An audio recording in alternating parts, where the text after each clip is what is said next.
Nevertheless, wala na nagpa-stop na ako.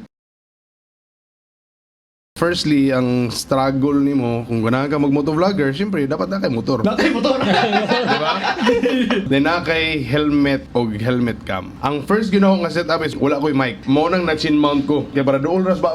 Pero Bali, saba kayo, kayang Juan, wind. ang gibuhat na nako isang katubit iyang case. Oh. Soundproof man pud to siya, murag medyo soundproof. Kung mutanaw mo sa akong first videos nasa YouTube, ang madunggan mo kay ana gyud siya og tingog.